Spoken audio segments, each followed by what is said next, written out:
Higgs boson, Chandrashekhar limit, string theory, neutrinos, quantum entanglement. कुछ समझा क्या? Ever felt bored and confused while reading lengthy physics textbooks or articles? Yeah, on God, bro. I'm Arnav, And I'm Pratham. and welcome to Quark Talk, where we decode all the complexities and simplify these intricate concepts in physics. They may have seemed too complex to understand until now.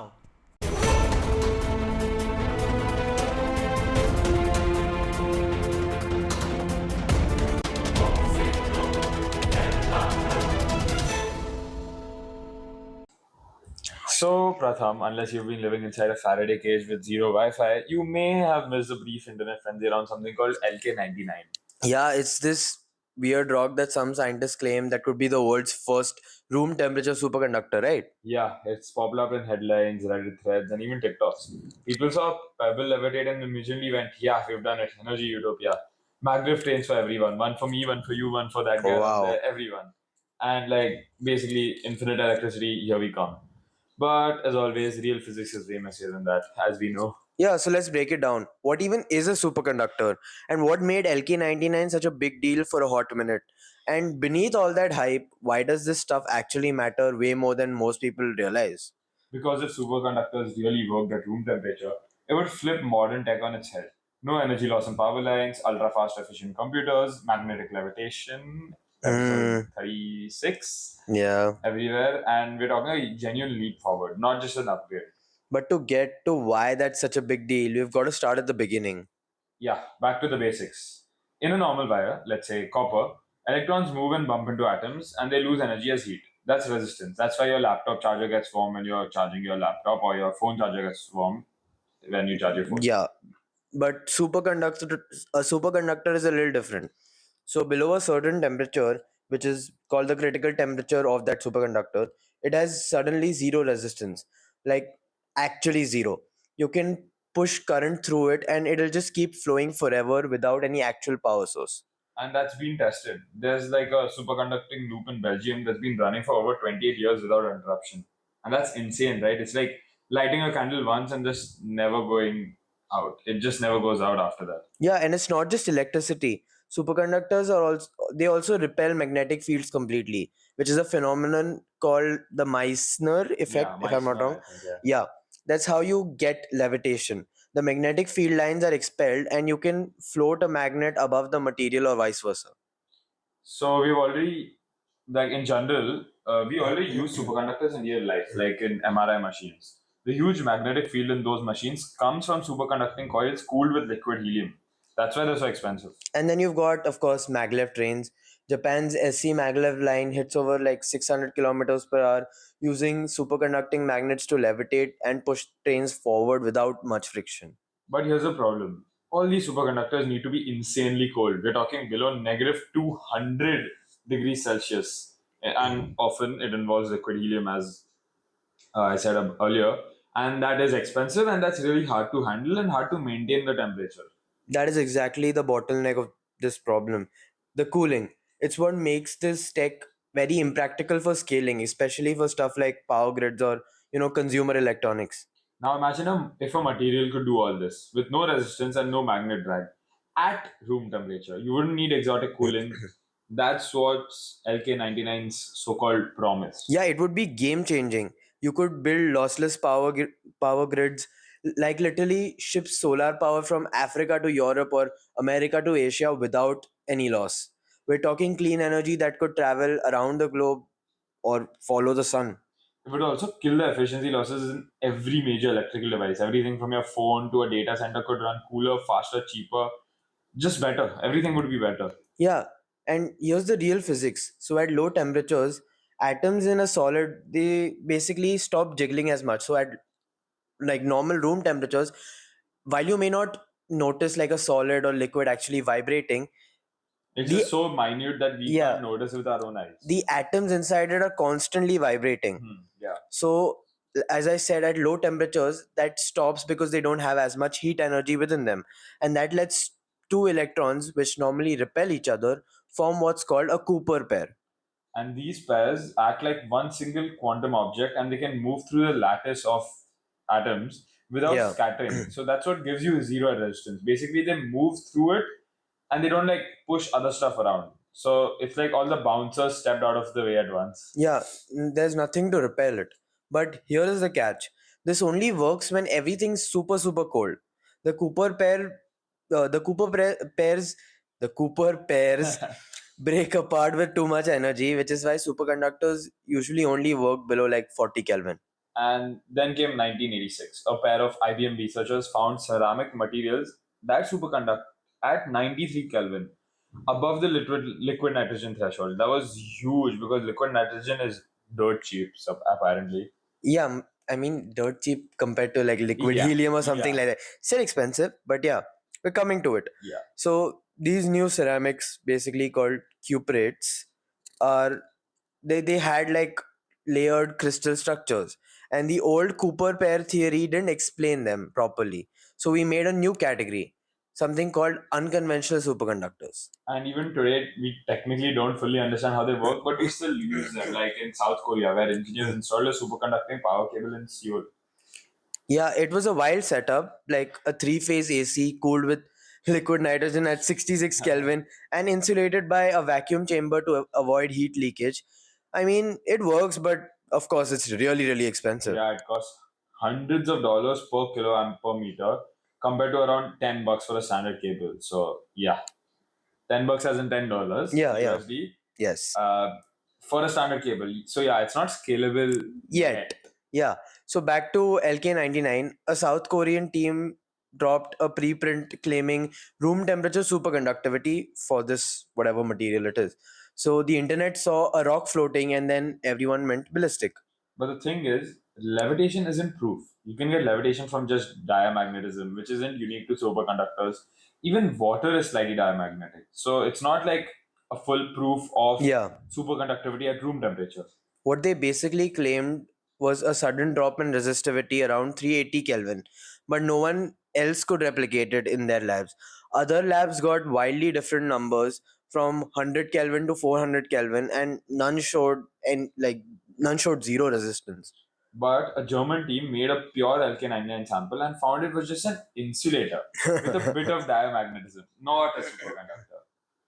Plus, their data had some weird issues like reused graphs, contradicting papers, and one of the authors publicly disowning the whole thing. I mean, what the hell? So, look, this isn't the first time this has happened. In 2019, another team claimed room temperature for superconductivity, but their diamagnetism data was plagiarized from another paper. Yeah, it's a classic story, right? Huge potential payoff, blurry data, academic pressure. A Nobel level discovery gets everyone so excited that they skip the replication part, I guess. And yet, you kind of get it. Like, if it were too true, it would be like one of the most important scientific discoveries of the century. Energy, transport, computing, all transformed. Yeah, even though LK99 was a bust, this superconductor research is far from dead. We're pushing into hydrides under high pressure like H3S, which shows superconductivity at 203 Kelvin, which is fairly better than, Literally anything else. yeah, though you may need megabar pressures. So that's another obstacle, right? Yeah, just for some reference, like, That's like conditions found at the core of planets. yeah. So it's not exactly lab friendly, but it's still proof that higher temperature superconductors are possible, granted you're willing to die for it. Yeah, and the real frontier is figuring out how unconventional superconductors work so we can engineer better ones, right?